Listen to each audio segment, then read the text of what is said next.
Hello అందరికీ ఈరోజు healthy జొన్న దోశలు ఎలా చేసుకోవాలో చూపిస్తాను. ఈ గ్లాస్ కొలతతో నేను 3 గ్లాసుల తెల్ల జొన్నలు ఉంటే అవే తీసుకున్నాను. మీ దగ్గర పచ్చివి ఉన్నా కూడా ఓకే. 3 గ్లాసుల తెల్ల జొన్నలు, 1 గ్లాస్ మినపప్పు అనమాట కొలత. జొన్నలు మటుకి ఒక 6 అవర్స్ బిఫోరే నానబెట్టుకోవాలి.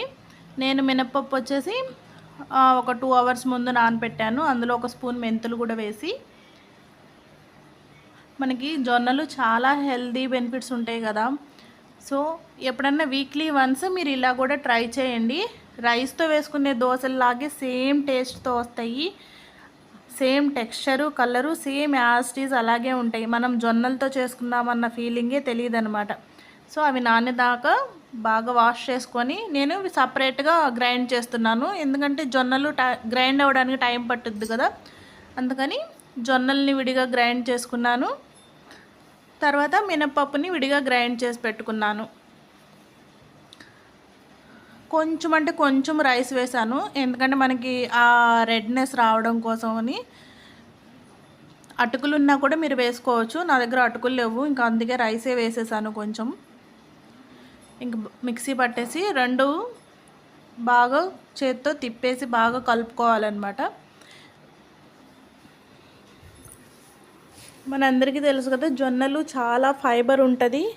డయాబెటీస్ కంట్రోల్కి జొన్నలు చాలా బాగా ఉపయోగపడతాయని అందరికీ తెలిసిన విషయమే. కాకపోతే మనం ప్రిపేర్ చేసుకోవడానికి టైం ఎక్కువ పడుతుందని ఎవ్వరం పెద్దగా ఇంట్రెస్ట్ చూపించము. కానీ మనం రైస్తో ఎంత టైం పెట్టి వండుకుంటామో, జొన్నలతో కానీ ఏ మిల్లెట్స్ కూడా సేమ్ అదే టైం పడుతుంది వండుకోవడానికి కూడాను.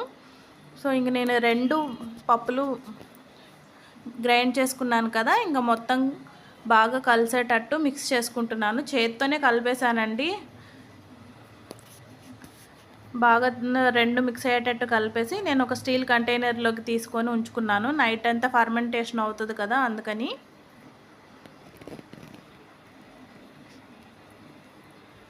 చూడండి, ఇంక నేను డబ్బాలో పెట్టేసి మూత పెట్టేసి ఉంచేసాను. మార్నింగ్ ఎలా ఫర్మెంటేషన్ అయిందో చూద్దాము. బికాజ్ మాకైతే నైట్ అలా వర్షం పడింది, సో అంతగా అవ్వదు అనుకుంటున్నాను నేను. కొంచెమే పొంగింది పిండి. ఇట్స్ ఓకే, ఏం కాదు. నేను మార్నింగ్ సరిపడా పిండిలోకి కొంచెం ఉప్పు కలిపేసుకొని ఇంకా టిఫిన్కి రెడీ చేద్దామని తీసుకున్నాను. దోశ, ఇడ్లీ ఎలా వస్తాయో చూపిస్తాను రండి మీకు కూడా. మీకు చూపించడం కోసమే వేసాను ఇడ్లీ కూడా చాలా సాఫ్ట్గా వస్తాయి. ఇంకా దోశ కూడా క్రిస్పీగా వస్తుంది. మనకు కావాలంటే సాఫ్ట్గా కూడా వేసుకోవచ్చు. కొంచెం సిమ్లో పెట్టుకొని ఉంచేసుకుంటే క్రిస్పీనెస్ వస్తుంది, లేదంటే నార్మల్గా మనం హీట్లో పెట్టి వేసుకుంటే సాఫ్ట్నెస్గా దోశ వచ్చేస్తుంది.